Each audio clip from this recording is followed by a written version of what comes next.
Awai a mata atu nei, o na whaamuia mai a te au o tupulanga uma. APAAU o le TALALELEI mo oe. E susulu le alofa faatina o le Atua i totonu o aiga. Tai amanuia Samoa, i le meleifu o mai whanunga o le asufou. Awa o lele ua sola au sulusulu le pou liuli, ina ua popula ave o le fitu au, na te momoli maia le malamalama, ma le soifua manuia mai le Atua. O te ofa alofa, ma whaafela i atu le suafa o ke riso lo tātou ali. Soifua manuia sa mo le atunu pele. O tau alunga al 𝚜𝚑𝚙𝚢𝚛𝚒𝚑 a le sulu o le file mui nuu mafio anga, o lo tau la mua ai le to manga mo e pupua ngatia i Samoa. O le autu ma le whiau momoli, ia tau fia le sauaina o tina matamaita. O le whiau mo tangata uma, ua le whaapito au ngawha i se nuu, po se afio anga, po se 𝚗𝚑𝚙𝚢𝚑𝚣, e au fia ai ma le malo. Whai mai tus pa ia, na wha moe ngase e le Atua a tamu. O na se i mai leo lona iwi aso aso, ua whai ei ewa le whawhine, po o le ulua i tina. E le i whai ei se iwi o le ulu, po o se iwi o le tau au, po o se iwi o le vai, whai mai o le iwi aso aso, o le winga o le nā mea, e so o tino o le alofa. E moni lava e mawhanawhana le alofa whaatina.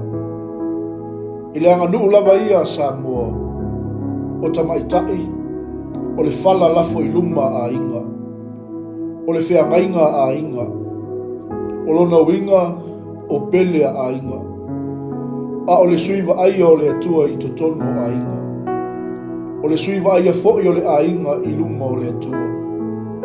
Whameltu la fono e lima, ia e awa i lau tamā ma lau tina, e wha lewa lewa ai o wasu. A whaamanuia le tina ia i tātou, e le māsalo-salo ana whaamanuianga. Ai a malingi ona loi mata ona o a tātou a mionga whaasaua, o le upumoni, na o mālai a lava tātou te whaafsangai i aso uma. Whai mai Maria le tina o Yesu, e a mata atu nei, o na whaamuia mai tupulanga i atea. Sa mole atunu pele, ua whai tau lua awhe tau sanga tau ono lua inga mana Maria ele nei tala. Ai olo ola pea i loto ma nganga o tangata whaatuatua.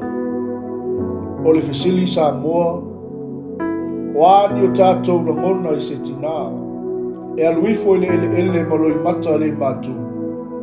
Ona o le sauaina, ma le polonga sa whiangai, ma ia i aso uma o lona ola.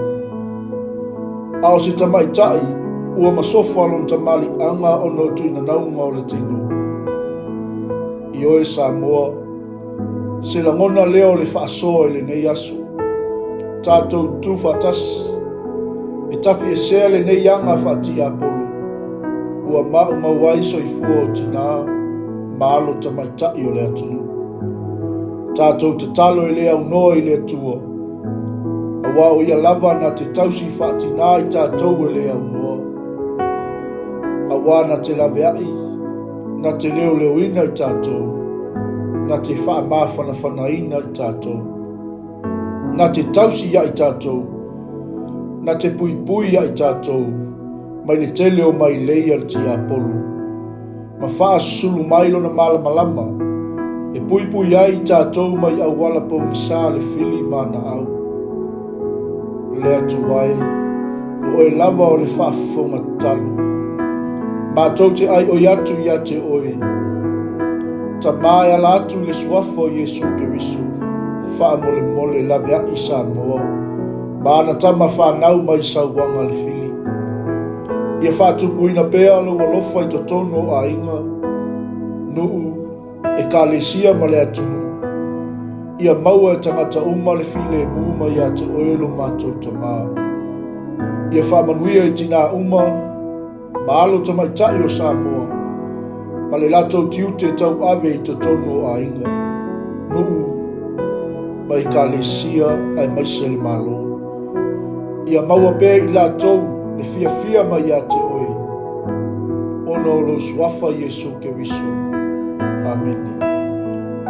E susulu le alofa faatina o le atua I totonu o aiga. Manuia, whaiwa, ma lavasinga o le nei asu.